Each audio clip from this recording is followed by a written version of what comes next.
사랑하는 여러분, 오늘 우리는 출애굽기 11장부터 15장까지의 말씀을 묵상하며 하나님의 구원 역사를 되새기려 합니다. 이스라엘 백성이 겪었던 고난과 하나님의 기적적인 인도하심을 통해 우리 삶에 주시는 메시지를 깨닫는 시간이 되기를 소망합니다.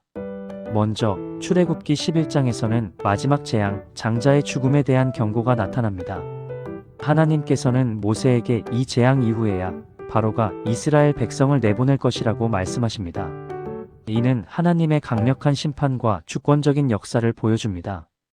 또한 이스라엘 백성에게 이웃에게 은금 패물을 구하라고 명하시는 장면은 하나님의 공의로운 보상 계획을 드러냅니다. 척박한 환경 속에서도 하나님의 백성을 풍요롭게 하시는 은혜를 엿볼 수 있습니다. 김양재 목사님은 세상의 아름다움을 좇는 것이 하나님과 멀어지는 길임을 강조하며 십자가의 길을 강조했습니다. 우리 또한 세속적인 욕심을 버리고 십자가의 길을 따르는 삶을 살아야 할 것입니다. 다음으로 출애굽기 12장은 유월절과 출애굽의 이야기를 담고 있습니다. 유월절은 이스라엘 자손이 애굽에서 해방된 것을 기념하는 절기로 어린 양의 피를 문설주와 임방에 바르면 죽음의 천사가 그 집을 넘어갈 것이라는 약속이 담겨 있습니다. 여기서 유월절 어린 양은 예수 그리스도를 예표합니다. 예수님의 보혈로 우리는 영원한 죽음에서 구원받았습니다. 430년 동안의 애굽 생활을 마감하고 하나님의 군대가 애굽 땅에서 나오는 장면은 하나님의 놀라운 능력을 보여줍니다. 유월절은 이방인이라도 할례를 받으면 지킬 수 있다는 규례는 구원의 문이 누구에게나 열려 있음을 시사합니다. 출애굽기 13장에서는 초태생과 무교절에 대한 말씀이 나옵니다. 하나님께서는 초태생을 구별하여 자신에게 드리라고 명하시며 무교절은 누룩을 넣지 않은 빵을 먹는 절기로 출애굽을 기념합니다. 조정민 목사님은 자녀가 유월절의 의미를 묻거든 하나님의 구원을 설명하라고 가르쳤습니다. 우리 또한 자녀들에게 신앙의 유산을 물려주고 하나님의 구원 계획을 가르쳐야 합니다. 출애굽기 14장은 홍해를 건너는 기적적인 사건을 기록하고 있습니다. 이스라엘 백성이 애굽에서 나와 광야로 향하지만 바로는 마음을 바꾸어 군대를 보내 그들을 추격합니다.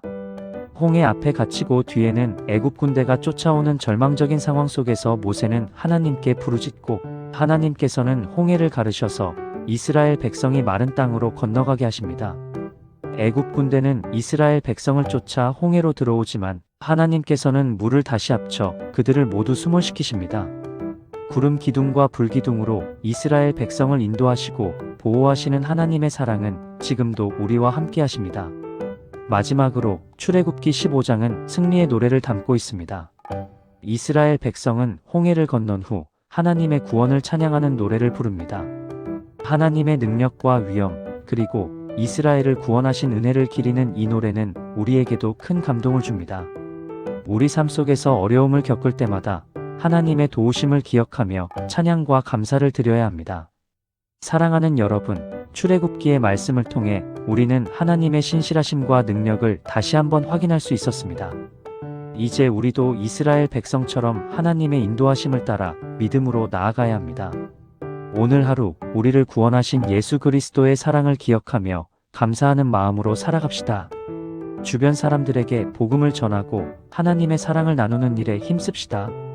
하나님의 은혜가 여러분의 삶에 가득하기를 축원합니다.